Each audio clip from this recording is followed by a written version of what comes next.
नमस्कार दोस्तों, Niket Shah plus YouTube channel में आपका स्वागत है। दोस्तों मेरा नाम है निकेत शाह। दोस्तों पिछले लेक्चर में हम लोग ने कॉन्ट्रैक्टर के बारे में अच्छी खासी इन्फॉर्मेशन गैदर करी हुई थी। इस लेक्चर में जब भी मैं कॉन्ट्रैक्टर को डिटेल में पढ़ा रहा था ना, तो मैंने उसकी स्टिकर को ऐसे देखने की कोशिश की कि भाई इसमें क्या क्या रहता है। आपको जैसे मालूम है कि ये हमारे स्पेसिफिकेशन को रिप्रेजेंट करते हैं, यानी कि कॉन्ट्रैक्टर क्या है, कैसे, उसके सारे स्पेसिफिकेशन यहाँ पे लिखे हुए हैं।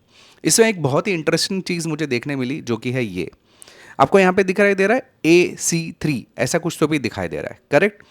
तो फिर मैंने क्या किया, दूसरा एक कॉन्ट्रैक्टर लिया, उसमें भी ऐसा AC3 लिखा हुआ था, किसी किसी में AC1 लिखा हुआ था, और किसी किसी में तो यहाँ पे कॉन्ट्रैक्टर में देखोगे तो AC1, 2, 3, 4, 11 सारा एक साथ में लिखा हुआ था। तो यहाँ पे मेरी क्यूरियोसिटी बढ़ गई कि AC का मतलब क्या होता है, यहाँ पे AC1 क्यों लिखा गया है, AC2 क्यों लिखा गया है, AC3 क्यों लिखा गया है। तो आज के इस वीडियो में सारी मैं इसी चीज़ को डिटेल में आपको एक्सप्लेन करने वाला हूँ। याद रखिएगा, वीडियो अगर पसंद आता है तो अपने दोस्तों के साथ में ज़रूर शेयर कीजिए। तो चलिए वीडियो की शुरुआत कर लेते हैं। अगर मैं बात करूँ कॉन्ट्रैक्टर के काम की, यानी कि क्या काम करता है, तो इसका एक बहुत ही सिंपल काम मैं बता दूँ। ये हैवी लोड जो इक्विपमेंट्स रहते हैं उसको चालू या बंद करने का काम करता है। इसको मैंने बहुत ही डिटेल में एक्सप्लेन किया है। यहाँ पे आई का आइकॉन है, यहाँ पे आप देख लीजिए वो वाला वीडियो, तो आपको मिल जाएगा, या तो इस वीडियो के अंत में भी आपको उस वीडियो का लिंक मिल जाएगा। चलिए, तो मैं वर्किंग को ज़्यादा एक्सप्लेन नहीं करता हूँ, मैं डायरेक्टली शुरुआत करता हूँ। ये AC जो टर्म AC1, AC2, AC3 लिखा हो उसके बारे में एक्सप्लेन करता हूँ। यहाँ पे AC रिप्रेजेंट करता है पहली तो AC कॉइल का वोल्टेज, यानी कि अगर मुझे कॉन्ट्रैक्टर चालू करना है तो मुझे कॉइल पे वोल्टेज देना पड़ेगा। उस वोल्टेज को हम लोग AC से रिप्रेजेंट करते हैं, यानी कि कॉइल को एनर्जाइज करने वाला वोल्टेज। ये तो हो गया पहली चीज़। दूसरी और एक चीज़ के लिए AC यहाँ पे लगता है, लोड टाइप को सिलेक्ट करने के लिए। अभी लोड टाइप क्या है, तो अगर समझो मैं कोई एक इलेक्ट्रिकल इक्विपमेंट लेता हूँ, ठीक है, और मुझे उसको चालू या बंद करना है कॉन्ट्रैक्टर की मदद से, तो वो कौन से प्रकार का इलेक्ट्रिकल इक्विपमेंट है, उसको हम बोलते हैं लोड टाइप। ठीक है, इसको और डिटेल में एक्सप्लेन करता हूँ। जैसे कि यहाँ पे आपको नजर आ रहा है ये AC3 लिखा हुआ है, तो ये उसका एक लोड टाइप है। वैसे AC1 यानी अलग टाइप का लोड हो गया। चलिए ज़्यादा कंफ्यूजन नहीं बढ़ाते, उसको एकदम डिटेल में पहले समझने की कोशिश करते हैं। सबसे पहले हमें समझना पड़ेगा ये लोड टाइप क्या है। इलेक्ट्रिकल लोड जो रहता है ना, उसके प्रकार कितने रहते हैं। तो इलेक्ट्रिकल लोड के अलग अलग प्रकार रहते हैं, जिसमें खास 3 प्रकार है: रजिस्टिव, इंडक्टिव और कैपेसिटिव। ठीक है, कौन सा है रजिस्टिव? रजिस्टिव का मतलब ऐसा रहता है कि जहाँ पे वोल्टेज और करंट एक ही साथ में चलते हैं, उसको रजिस्टिव। जैसे कि हीटर हो गया, फिर हमारा बल्ब हो गया, या टोस्टर हो गया, या हमारा बॉयलर हो गया, ये सारे रजिस्टिव लोड्स कहलाते हैं। इंडक्टिव लोड यानी क्या, जिसमें करंट जो रहता है पीछे रहता है और वोल्टेज आगे रहता है। ठीक है, जिसमें मोटर्स हो गए, ट्रांसफॉर्मर्स हो गया, रिलेज हो गया, ये सारे इंडक्टिव लोड बोलते हैं उसमें लोग। कैपेसिटी लोड का मतलब क्या रहता है, जिसमें करंट आगे रहता है, वोल्टेज पीछे रहता है। ठीक है, जैसे कैपेसिटर बैंक हो गया, जो हम लोग PF के लिए यूज़ करते हैं, या इलेक्ट्रिकल कोई सर्किट हो गई, ये सारे कैपेसिटी लोड कहलाती है। कभी कभी उसके कॉम्बिनेशंस भी रहते हैं, जैसे एयर कंडीशन हो गया, फ्लोरोसेंट लैंप हो गया, जिसमें दोनों चीज़ें मिक्सिंग रहती है। इसके अलावा लीनियर सर्किट्स भी रहती है, जैसे कंप्यूटर हो गया, VFD हो गया, LED ड्राइवर्स हो गया, जिसमें अजीब प्रकार के वेवफॉर्म्स का यूज इस्तेमाल होता है। तो खास करके मेन 3 ही है: रजिस्टिव, इंडक्टिव और कैपेसिटिव। इतना क्लियर है? ठीक है, मतलब आपको लोड समझ में आ गया कि भाई लोड के कितने प्रकार है और किसको क्या क्या बोलते हैं। ठीक है, ये लोड के अनुसार ही हमें ये जो रेटिंग्स दिए गए ना, AC1, AC2, AC3, AC4, ये लोड के अनुसार के रेटिंग्स है। चलिए उसको एकदम डिटेल में जान लेते हैं। अभी AC1 का मतलब क्या है, AC2 का मतलब क्या है उसको। लेकिन ये जानने से पहले जानकारी के लिए बता दूं, हम लोग ने ऑनलाइन में भी बहुत सारे कोर्सेज चालू करिए। अभी 60 से ज़्यादा कोर्सेज है हमारे पास, जिसमें circuit repairing, circuit designing, electric में wireman, motor rewinding, industrial automation, PLC, RLC, फिर ऑटोकैड जैसे कोर्सेज है हमारे पास। रोबोटिक्स के कोर्सेज है, जिसमें Arduino, Raspberry Pi, node MCU, IoT, computer networking के है, लैपटॉप रिपेयरिंग, मोबाइल रिपेयरिंग के है। फिर इसके अलावा प्रोग्रामिंग के भी कोर्सेस है, डिज़ाइनिंग के भी कोर्सेस, ऐसे 60 से ज़्यादा कोर्सेस है। अगर आपको ये कोर्सेज करना है ना, तो ये 2 अलग अलग व्हाट्सअप नंबर यहाँ पे दिए गए, दोनों में से किसी भी एक व्हाट्सअप पे मुझे हाई का मैसेज डाल दीजिए, तो मैं सारी जानकारी आपको व्हाट्सअप के माध्यम से भिजवा दूंगा। या तो आप हमारा एप्लीकेशन है प्लस पॉइंट ट्रेनिंग नाम का, ये गूगल प्ले स्टोर से आप डाउनलोड कर सकते हैं, तो वहाँ पे भी आपको ये सारी कोर्सेज की जानकारी मिल जाएगी। तो चले अभी आगे बढ़ते। ये जो AC लिखा हुआ था, AC1, 2, 3, 4, उसका मतलब क्या होता है, यानी कि उसके प्रकार कितने हैं और उसका हर एक का मतलब क्या है। सबसे पहले शुरुआत करते हैं AC1 कॉन्ट्रैक्टर, यानी जहाँ पे कॉन्ट्रैक्टर के ऊपर AC1 लिखा हुआ रहता है, इसका मतलब ये रहता है ये नॉन इंडक्टिव के लिए काम करता है, यानी कि रजिस्टिव लोड के लिए ये कॉन्ट्रैक्टर काम करने वाला है। जैसे मैंने बताया रजिस्टिव लोड में कौन सा आता है, बॉयलर्स हो गया, हीटर्स हो गया, ओवन हो गया, रजिस्टिव लाइट्स हो गया, फ्लोरोसेंट एलईडीज हो गए। तो ये सारी जो चीज़ें रहती है जिसको हम लोग बोलते हैं रजिस्टिव लोड्स। ठीक है, तो अगर वो आप लोड इस्तेमाल कर रहे हैं तो AC1 वाला कॉन्टेक्टर आपको लगेगा।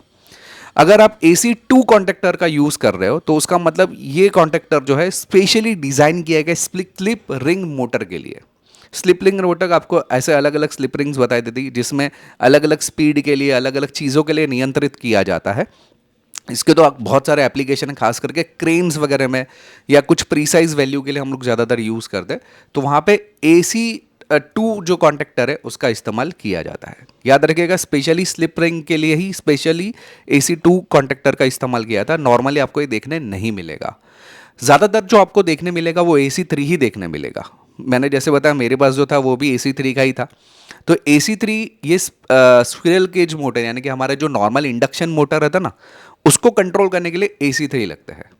इसका जो इस्तेमाल होता है वो स्टार्ट करना, मोटर को स्टॉप करना, रन करवाना, या ये ऐसा क्यों रहता है मालूम है? क्योंकि आपको मालूम है कि जब ये मोटर को स्टार्ट करते हैं ना तो बहुत ज़्यादा करंट लेता है इंडक्शन मोटर, फिर नॉर्मली हो जाता है। तो जब ही स्टार्ट के समय बहुत ज़्यादा करंट लेता है, मतलब 5 से 7 गुना ज़्यादा करंट लेता है, तो उसको बचाने के लिए, उसको प्रोटेक्ट करने के लिए हम लोग ये वाले यानी कि AC3 कॉन्टेक्टर का प्रयोग करते हैं। स्पेशली इंडक्टिव लोड्स के लिए इसका इस्तेमाल किया जाता है और उसमें भी स्पेशली स्क्विरल केज मोटर्स के लिए, खास करके कंप्रेसर वैसे जो चीज़ों को भी लिए हम लोग AC3 कॉन्टेक्टर का यूज़ करते हैं।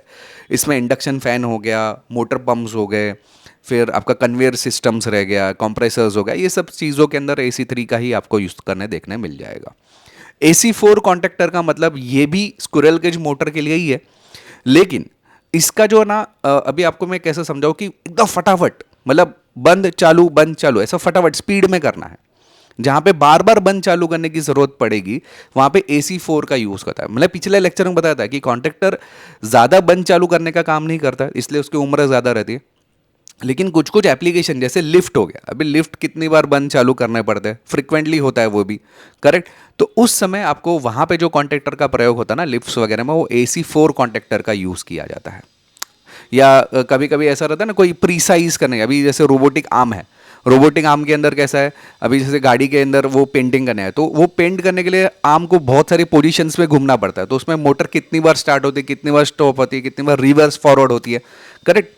तो वहां पे जो मोटर्स का प्रयोग होता है वो AC4 मोटर का यूज होता है। इसके अलावा बहुत ही स्पेशल कॉन्टेक्टर रहता है, मैंने गलती से मोटर बोल दिया, AC4 कॉन्टेक्टर का यूज करते हैं, ठीक है। AC6 के अंदर दो कैटेगरी है, AC6A और AC6B, ऐसे दो कॉन्टेक्टर्स रहते हैं। खास करके AC6A जो रहता है ना वो हेलोजन लैंप्स वगैरह के लिए यूज किया जाता है, और AC6B जो रहता है ना वो LED लैंप्स के लिए काम करता है। ये मतलब अभी समझो आपकी बिल्डिंग की लाइट्स वगैरह है, उसको मुझे कंट्रोल करना ना, तो ज़्यादातर AC B का यूज़ करता हूँ, मतलब एकदम हैवी LEDs वगैरह है। फिर पैसेज की लाइट्स वगैरह रहेगी ना तो वो AC6A का इस्तेमाल करते हैं। मतलब ये रजिस्टिव और इंडक्टिव ये दोनों लोड का कॉम्बिनेशन में अलग अलग कर दिया है। मतलब AC6A specially for resistive, AC6B specially for inductive, simple. इसके अलावा AC11 भी आपको देखने मिलेगा, ये स्पेशली फॉर सेलोनाइट्स वॉल के लिए यूज़ करते हैं। मतलब जहाँ पे अलार्म्स वगैरह बजाने हैं या जहाँ पे रिलेज को बार बार ट्रिगर करवाना है, वहाँ पे अगर आपको कॉन्टेक्टर देखने मिलेगा ना वो इस टाइप का रहेगा, AC11 कॉन्टेक्टर बोलते हैं हम लोग। ये स्पेशली उसके लिए ही डिज़ाइन किया गया है, सोलेनोइड वोल्ट और कंट्रोल रिले के लिए, ठीक है। कौन सा है? AC11। अभी ये तो हो गए अलग अलग, लेकिन जैसे कुछ कुछ रिलेस में क्या रहता है ना, एक साथ में सब रहता है। AC1 भी रहता है, AC2 भी रहता है, AC3 भी रहता है, AC4 भी रहता है, AC11 भी रहता है। ये कैसे काम करेगा? बहुत ही सिंपल है। ये जो आपको दिख रहा है मतलब कॉन्टेक्टर, इसके अंदर ये सारे लोड आप कनेक्ट कर सकते हो, ठीक है। लेकिन अगर AC1 वाला लोड इसमें नॉन इंडक्टिव यानी कि रजिस्टिव लोड्स, बॉयलर्स, हीटर्स वगैरह अगर आप लगाते हो इस कॉइल में, तो वो 50 एम्पियर तक का लोड तक सपोर्ट करेगा। AC2 यानी कि जहां पे आपको स्लिप रिंग जो मोटर्स थी, अगर वो आप लगाते इस कॉन्टेक्टर के अंदर तो 45 एम्पियर तक सपोर्ट करेगा। AC3 यानी कि हमारा squirrel cage motor, induction motor जिसको बोलते हैं, अगर वो आप लगाते तो 40 एम्पियर तक सपोर्ट करेगा। तो वैसे 3 ऑप्शन इसके अंदर दिए गए, मतलब आप कौन सा लोड रहता है उसके हिसाब से एम्पियर्स भी कम ज़्यादा हो सकता है, ठीक है। ये हर कॉन्ट्रैक्टर में ऑप्शन नहीं रहता है, कुछ कुछ कॉन्ट्रैक्टर रहता है जहां पे हर एक टाइप के लोड को सपोर्ट कर लेता है। लेकिन उसके स्पेसिफिक जो करंट रेटिंग रहता है वो हर एक में अलग अलग हो जाता है। तो ये चीज़ आपको ध्यान में रखनी है एज एन इंजीनियर, जब भी आप पैनल को डिज़ाइन करते हैं RLC PLC के। आपको RLC PLC पैनल डिज़ाइन करना है, कोई दिक्कत नहीं, हम लोग सिखाते भी है। मैंने जैसे बताया कि हमारा व्हाट्सअप नंबर है, उस पर मुझे हाई का मैसेज डाल दोगे तो मिल जाएगा, ठीक है। व्हाट्सअप नंबर आगे भी मैं वापस दे दूंगा। ये समझ में आया कैसा रहता है। इस अभी मैं अगर मैं सारे AC 1 2 3 4 6 A B 11 सारे मैं एकदम डिटेल में बता दूं। AC 1 का इस्तेमाल रजिस्टिव लोड के लिए यूज़ होता है, जहाँ पे हीटर फिर बॉयलर जैसी चीज़ों के लिए। AC 2 का इस्तेमाल हम लोग स्लिपलिंग मोटर्स के लिए करते हैं, स्पेशली स्टार्ट और स्टॉप करने के लिए। AC 3 हमारा स्क्विरल केज मोटर के लिए यूज़ करते हैं, नॉर्मली जो यूज़ किया जाता है मतलब स्टार्ट स्टॉप और रनिंग करने के लिए। AC 4 का इस्तेमाल हम लोग मोटर में ज़्यादातर जो मतलब फ्रिक्वेंटली अगर मुझे बंद चालू करवाना है, वहाँ पे जैसे AC के कंप्रेसर्स को हो गया, लिफ्ट के अंदर हो गया, तो वहाँ पे AC 4 का मैं इस्तेमाल करूँगा।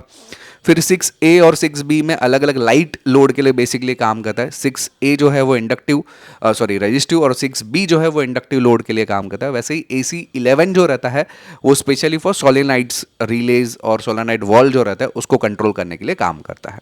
तो ये सब कैटेगरी अभी समझ में आया। अभी आपको कोई कंफ्यूजन नहीं होगा जब भी अगर कोई कॉन्टेक्टर है उसमें AC 1 2 3 लिखा हुआ रहेगा तो, बराबर है। तो आई होप कि दोस्तों ये वीडियो आपको पसंद आया रहेगा। अगर आपको ऑनलाइन कोर्सेज करना है, जैसे मैंने बताया RLC PLC इंडस्ट्रियल ऑटोमेशन, बहुत सारे कोर्सेज है, तो मेरे व्हाट्सअप नंबर है, इन दोनों में से किसी भी एक व्हाट्सअप पे मुझे हाई का मैसेज डाल दीजिए, तो मैं सारी जानकारी आपको व्हाट्सअप के माध्यम से भिजवा दूंगा। चलिए दोस्तों, ये वीडियो अगर आशा रखता हूँ कि आपको पसंद आया रहेगा। पसंद आया तो अपने दोस्तों के साथ में ज़रूर शेयर कीजिए। अगर आप नए हैं चैनल के ऊपर तो सब्सक्राइब का बटन दबा के बेल का आइकॉन दबा दीजिए, ताकि मेरे जो भी नए वीडियोस आएगा उसका नोटिफिकेशन आपको जल्द से जल्द मिल जाए। चलिए इस वीडियो में इतना ही। Thanks for listening.